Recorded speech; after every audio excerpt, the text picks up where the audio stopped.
7 jours pour changer ta vie. Voici 7 stratégies que tu vas appliquer jour après jour pendant seulement une semaine. Ça va te permettre de passer à l'action, de réaliser ton objectif et vraiment de changer ta vie. Si tu n'es toujours pas encore abonné, mets sur pause, abonne-toi, comme ça tu ne rateras aucune de nos publications. Les 7 stratégies à appliquer pour changer ta vie. Le premier jour est la stratégie numéro 1, prendre une décision consciente que vraiment cela suffit, qu'il va falloir travailler sur ton objectif.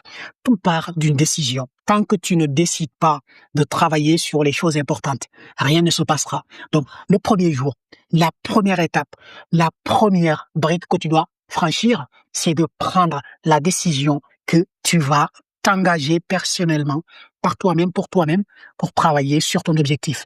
Le deuxième jour, tu appliques la stratégie plan d'action. Tu vas élaborer ton plan étape par étape qui va te permettre de travailler correctement sur ton objectif. S'il n'y a pas de plan, si tu ne prévois pas ton programme d'action, rien ne se passera.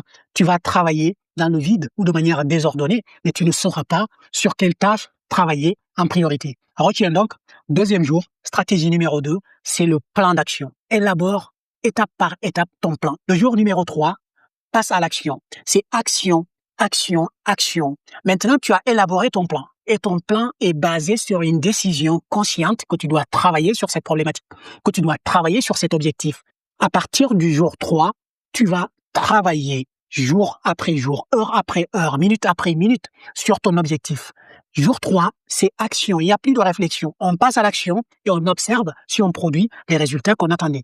Le jour 4, c'est la stratégie de l'apprentissage. Tu es passé à l'action. Maintenant, tu vas pouvoir collecter le feedback sur tes actions. Est-ce que les actions que tu as réalisées sont efficaces? Est-ce qu'elles sont efficientes? Elles t'ont permis de produire les résultats que tu attendais ou pas? C'est maintenant qu'il faut analyser, ajuster, intégrer le feedback comme il faut. S'il faut, réadapter le plan. Le jour numéro 5, c'est la discipline.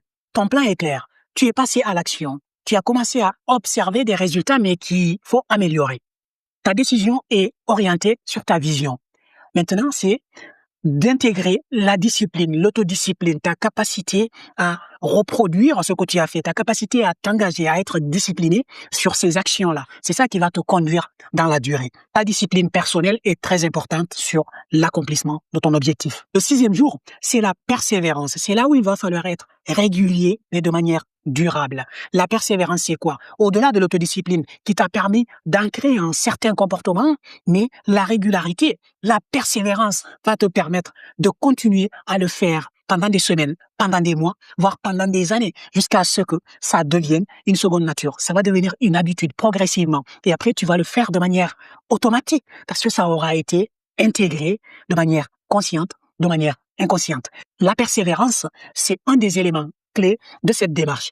L'autodiscipline, c'est très bien pour enclencher, mais il faut être persévérant dans la durée pour continuer à produire ces résultats qui vont te permettre d'atteindre ton objectif. Le 7e jour est la stratégie ultime numéro 7, c'est la croyance.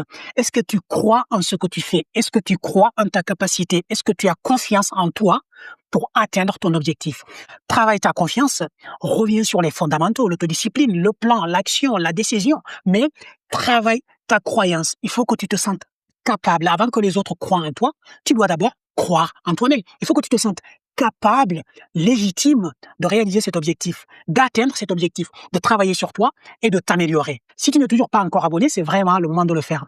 Abonne-toi parce que tu vas avoir du contenu sur l'amélioration de soi, sur la gestion des priorités basées sur les valeurs. Et surtout, n'oublie pas, c'est toi qui décides de devenir meilleur. Je te dis à très bientôt.